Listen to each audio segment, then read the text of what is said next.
So hi everyone, Muhyiddin just resigned and I would like to believe I did play a part in that because I think he's too much of a pussy to find me in real life.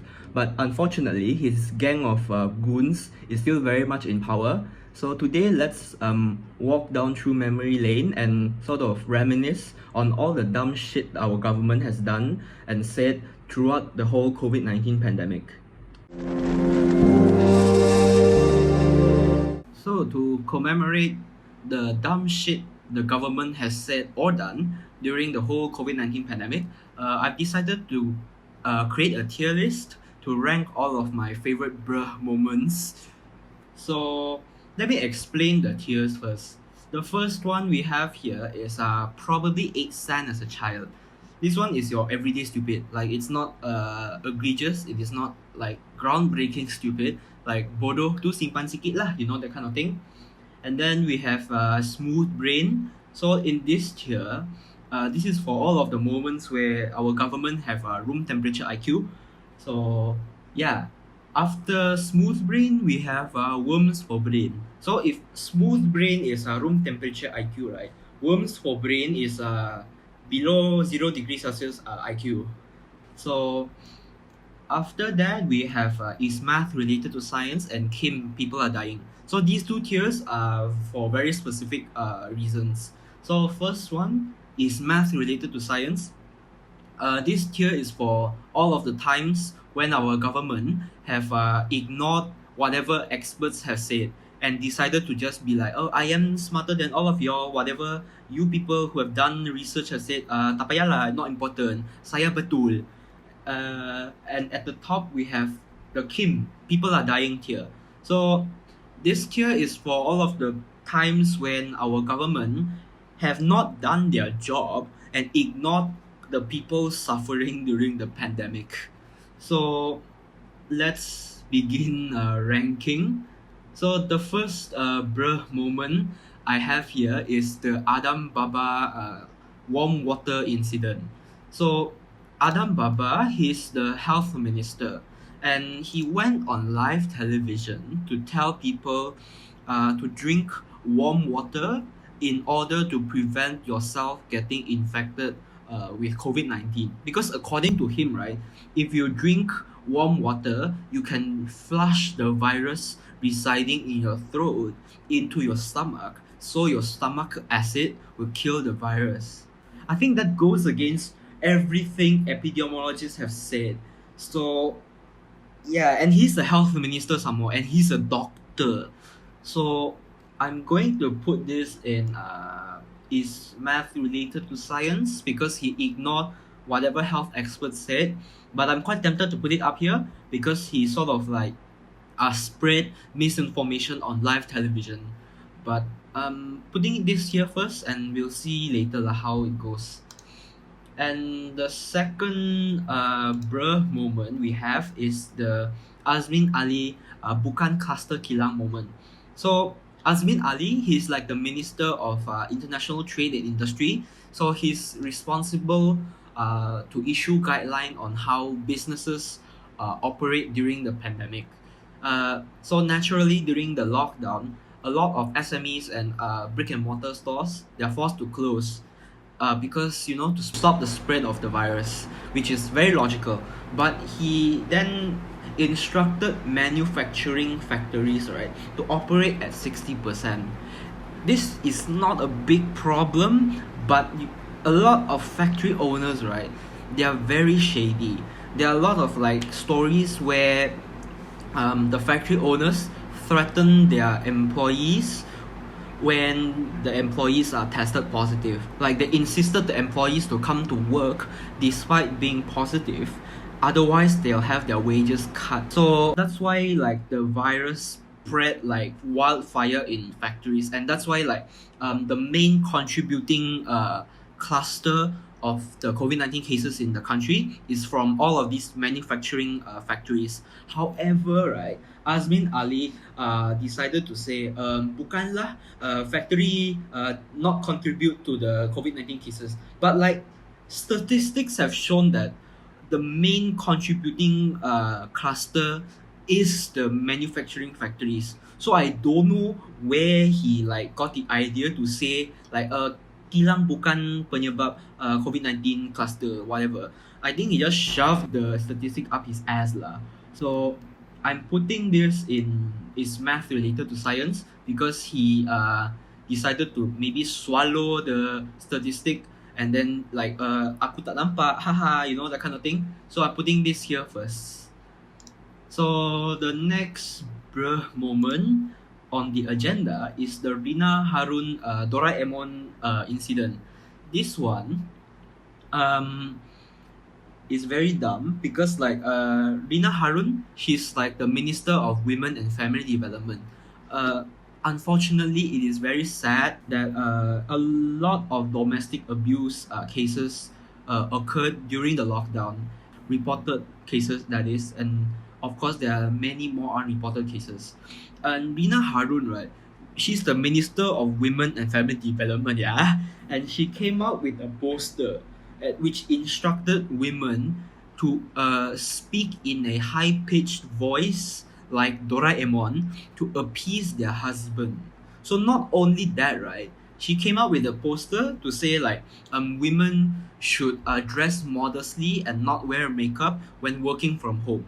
I think that's just blatant misogyny, right? And she's like the Minister of Women and Family Development some more. And she did not like, you know, give out aid to the victim of domestic abuse or take any action to curb the rise in domestic abuse cases. She just say, women submit to your husband like the good women you are. So I think this one I'm going to put in Kim.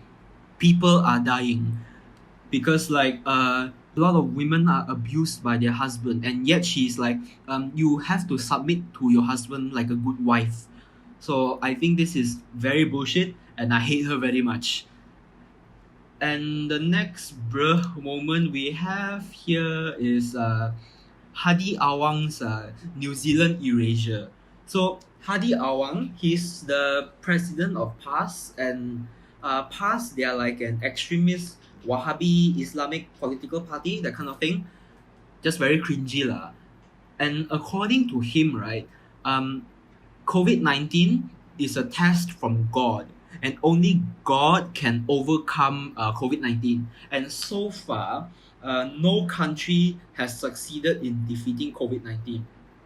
I think, like, according to him, right, New Zealand does not exist. Because, like, New Zealand is a country that has definitely stopped the spread of COVID-19. Like, it did not, like, you know, erase COVID-19 or whatever, but they have done a very good job in like curbing the spread of the virus within their country. And this Fleur just come out and say, no country has done it. And not only that, right, he used that like excuse of COVID-19 being a test from God to demonize the opposition, because like the opposition is not Islamic enough, and therefore they cannot curb the spread of the virus. So I guess Hadi Awang just believes like his party has the power of God and anime on their side or something. So yeah, I'm going to put this in is math related to science, because he completely ignored the existence of New Zealand. So yeah. So the next moment I have in this list is the Sanusi test drive situation. So Sanusi, he's like the head honcho or the Menteri Besar of Kedah, and he was caught test driving a pickup truck in a car dealership. And he did this during lockdown, you know, where like people cannot even go out of their house to socialize with friends and whatever. But he has the audacity, the gall, and the gumption to go to a car dealership and test drive a car. And the worst thing is, right, he got like $1,500 fine for the breach of SOP. But like a lot of like normal people, they are fined up to $10,000 for like very menial breach in SOP. I'm not like defending people who breach SOP, but like compared to the thing Sanusi has done, right, people are fined $10,000 for much more light offense. So I'm putting this in probably smooth brain, because I think what went through his like smooth brain is uh during lockdown, no customer in car dealership, so I got the time to myself, so he went and test drive the car lah. So I think smooth brain is very appropriate for him. And the next thing down the list, right, is also by this Sanusi Fleur, and this one, French kiss, I tell you, French kiss, I tell you, this one. So during the coronavirus crisis in Malaysia, right, the death toll per day climbed up to 200 something deaths per day, and of course the situation is very dire. And this Sanusi Fleur, right, he went on live television and made like a very very distasteful joke. So what he said was like, we have enough shipping containers for the dead bodies. So if you want a space in the shipping container, just give your name to us, and then you will have a space lah. So I cannot even tell you how distasteful and ugly that is, because like 200 something deaths, that is a lot of families and friends losing someone they love.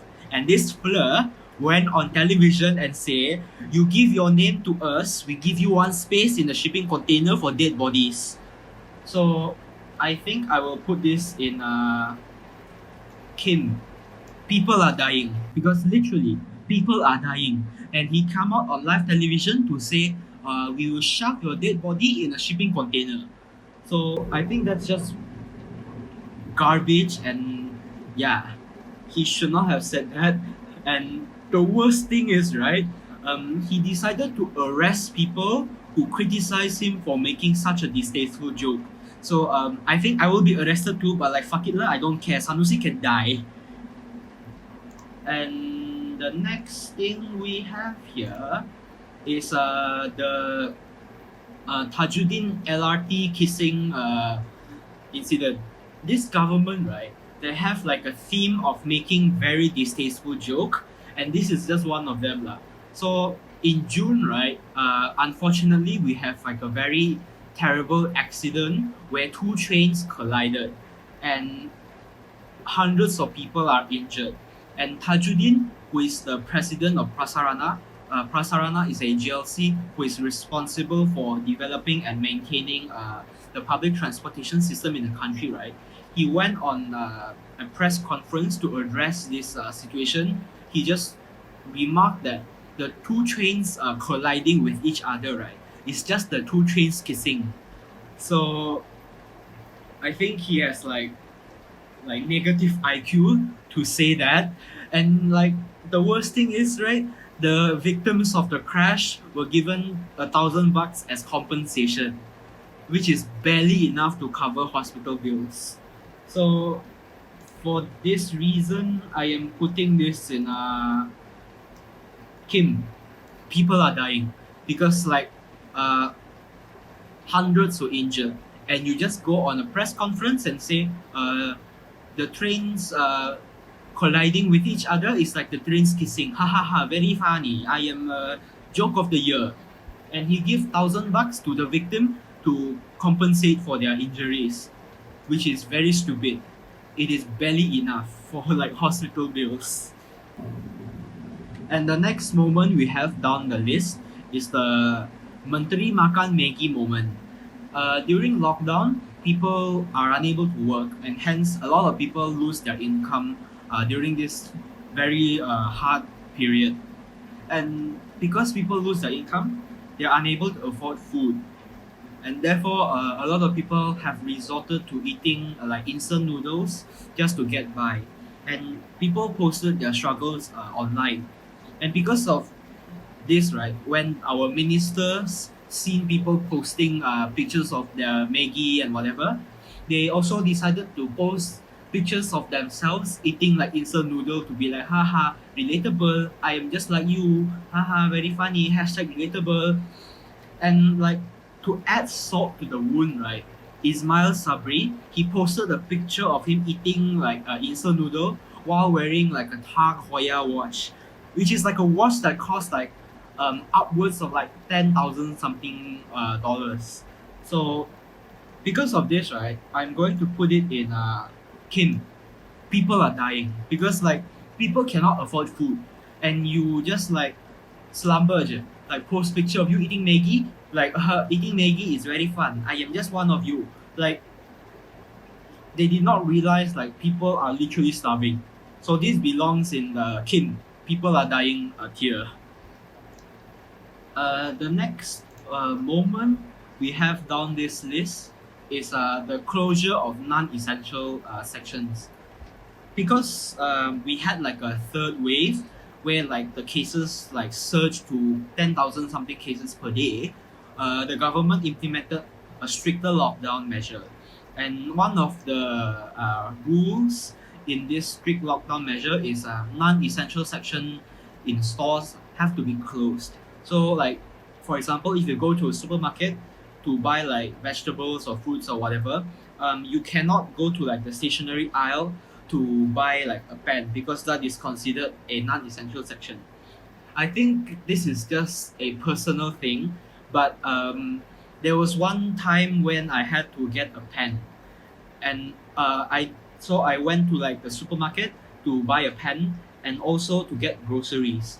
So I think I at that moment I thought I can just drop by the stationery aisle, pick up a pen, get my groceries and go home. But no, I cannot go and buy a pen because that section is closed down. So what I had to do is go home and order a pen online and wait for 3 days for it to come. Like this thing could have been accomplished in 5 minutes, right? But I had to wait 3 days for a pen. I think like what went through our government's brain, right, is like they think like, oh, pen got COVID lah, but the vegetable got no COVID. So a pen very dangerous, cannot buy. So I think that's the only logical explanation I can come up with. So I think this belongs in smooth brain, because like you are at the grocery store already, right? I don't think there's any harm in just picking up a pen and go home. Like so, this belongs in smooth brain.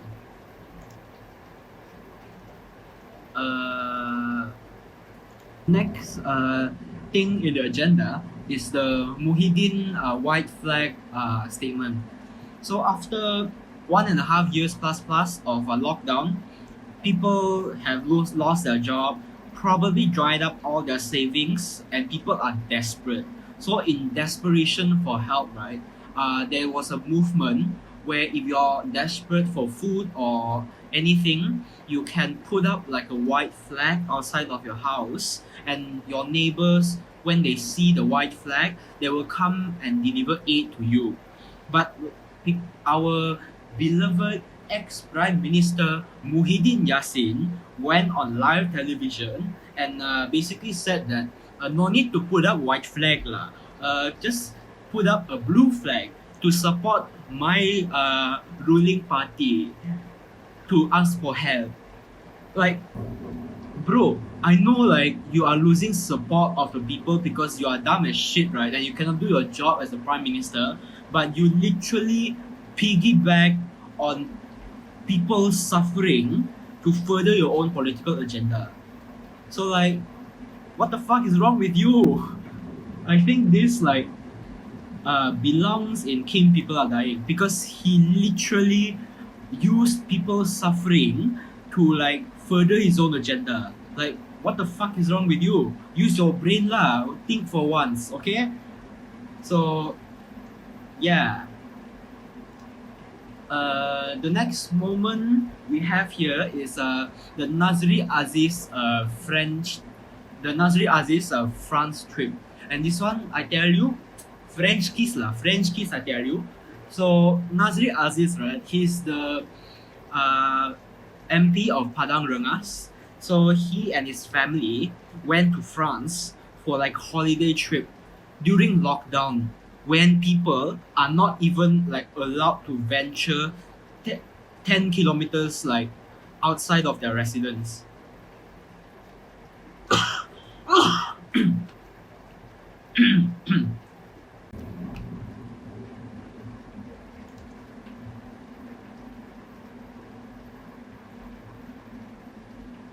So the next moment we have in this list is the Nazri Aziz French trip. So the next moment we have in this list is the Nazri Aziz France trip. So Nazri Aziz, he's the Padang Rengas MP. So he and his family went to France for like a holiday during lockdown when like us normal people cannot even venture beyond 10 kilometers of our residence. And his excuse of going to France, right, is like to enroll his son in a French school because French education is free for children. But like the thing is, right, French education is not free unless one of the parents is a French citizen. Like I think he thinks that people are not smart enough to check the validity of his statement. So he just bullshit his way through this. So I'm going to put this in worms for brain because like it is so stupid because like he did not take into account like people will check the validity of his statement, and this is of course like a blatant breach of SOP lah. And because he is a minister, he is able to get away scot free. And on a side note, his son is named Jean Pierre Aziz. Like I know you're trying hard to be like a wee speaking person, but like you don't have to subject your son to this, you know. Your son is like an innocent victim in all of this. Imagine naming your not French son Jean Pierre Aziz. Like, bro, what the fuck, bro? Ini bodoh sial. So moving on, we have this one. This is my favorite moment, French kiss moment, the Ismail Sabri no need to quarantine statement. So last year we had like a famous coup where like a bunch of gangsters in the government, they seized power from the ruling coalition at that time. So because of this, right, the Sabah State Assembly was dissolved. So an election was held in the state of Sabah. So we have Sabah here and East Malay and Sabah, East Malaysia pula. We have Sabah here and Semenanjung separated by an ocean. So people who work and live in Semenanjung, they have to fly back to Sabah to vote. And during the whole election period, right, the candidates and the voters, they all mingled freely during the campaign. So I think they forgot that we have a pandemic, so the virus spread rampant during the campaign period. And after people have casted their vote, they have to go back to Semenanjung basically. And Ismail Sabri decided to say, if you fly back from Sabah, you don't need to quarantine because reasons. So people who contracted the virus, right, they are not quarantined. So they went back to work, they meet their friends and they mingled with their family, and therefore the virus spread like crazy. And that's why we have the crisis now. So everything can be blamed on this one fleur who said like, you don't need to quarantine when you come back from Sabah. So this one belongs in King. People are dying because he is solely responsible for the shit we have right now. So yeah. The next item down the list, we have the just doa bro moment. So as previously mentioned, right, people are desperate for help. So they put up white flags to signal to their community that they need help. And this one fleur from PAS, he came out and say, no need to put up white flag lah, just doa bro. Because like, according to him, right, if you put up a white flag, it is a sign of surrender. And as the Ummah, you are not allowed to surrender and you must pray harder. And I think he is definitely right lah kan. Like if I pray hard, my crops will grow, my padi will grow, my chili will grow, my fruits will grow, my vegetable will thrive, and bread will fall from the sky and I can feed my starving children, right? Very brilliant, I tell you. Very smart, this fleur.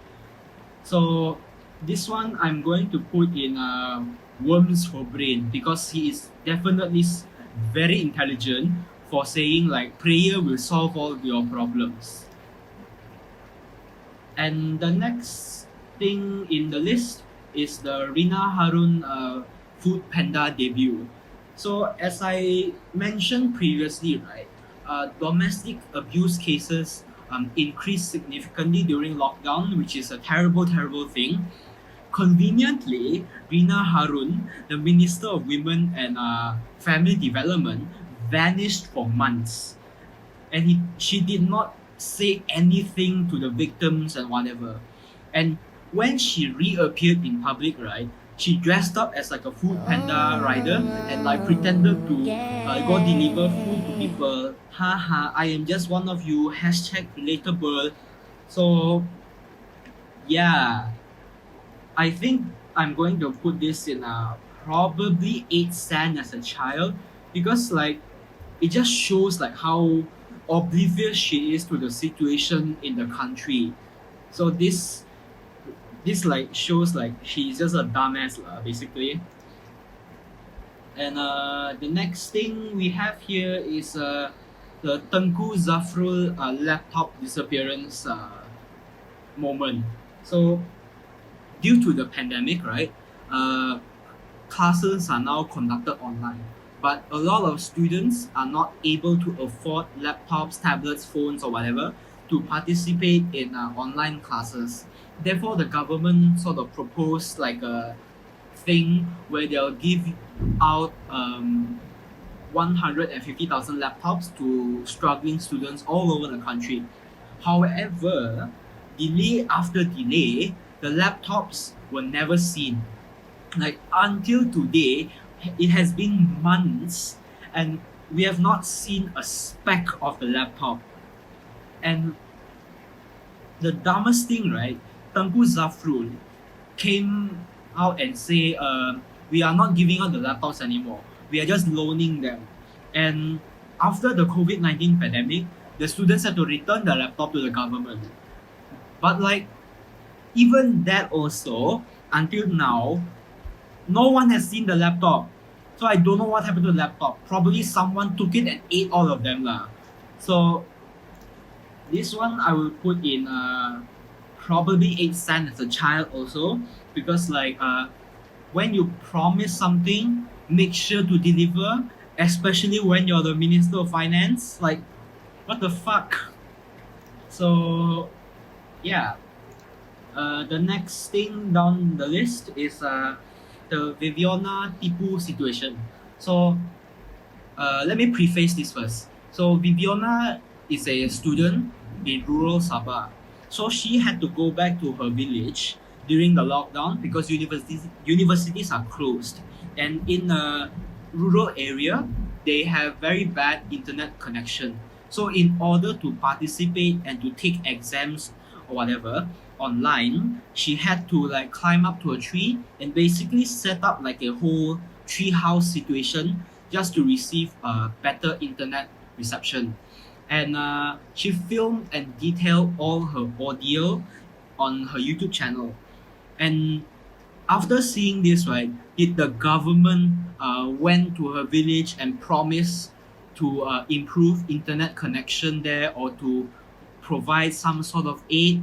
No, fuck no. They went on like television or whatever to issue a statement and said that she is lying and exaggerating her situation to garner internet clout. You know how bullshit this is or not? Like imagine you're like dying, right? You got stabbed and then you're like bleeding out of your guts, right? And then someone come to you and say, stop pretending lah. You are just pretending. You are tipu je. Get up and walk. You know how bullshit that is? How much of a slap on the face that is? Like you did not even bother to go down to the village and assess the situation before coming to a conclusion. You just see like a YouTube video and then say, ini tipu. So like, bodoh lah kau ni. So, yeah, sorry for getting heated, yeah, because like, this is a situation us East Malaysians have to face all the time. Like the federal government just like ignores all of our struggles and use like East Malaysia as like the cash cow.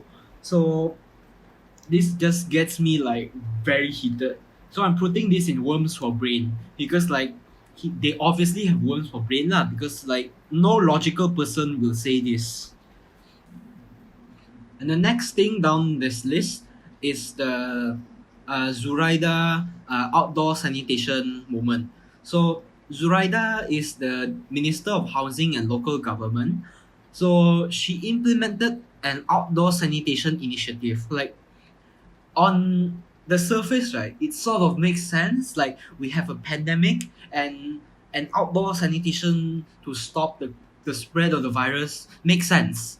But WHO came out with their own statement, which says that outdoor sanitation is not effective, and it is a waste of resources, and outdoor sanitation also carries the risk of exposing civilians to harsh chemicals during the sanitation process. But like after seeing this statement and after being criticized by health experts, right, Zuraida's ministry came out and said, no lah, not waste of resource. Outdoor sanitation, very important. Like, they just straight up ignored whatever people said, people who are much more qualified, and like just be like, I am correct. So in this situation, who would win? One makcik or like the entire World Health Organization? So this one I'm putting in a smooth brain because like actually smooth brain may not fit this so much. I'm going to put this in is math related to science because they ignored whatever health experts say and went on their merry way and do whatever the fuck they want. So yeah, that's all of my favorite bruh moments ranked. Uh, Let me know if you agree or disagree. Leave it in the comments or whatever. And this is just scratching the surface actually, because our government has done way more stupid shit. And I know Muhyiddin has resigned, right? But his gang of goons are still very much in power. So I will not rest until every one of his like associates are kicked out of the government. So yeah, I know this may be seditious. I don't give a fuck. So arrest me, I guess. Yeah. Thank you and goodbye.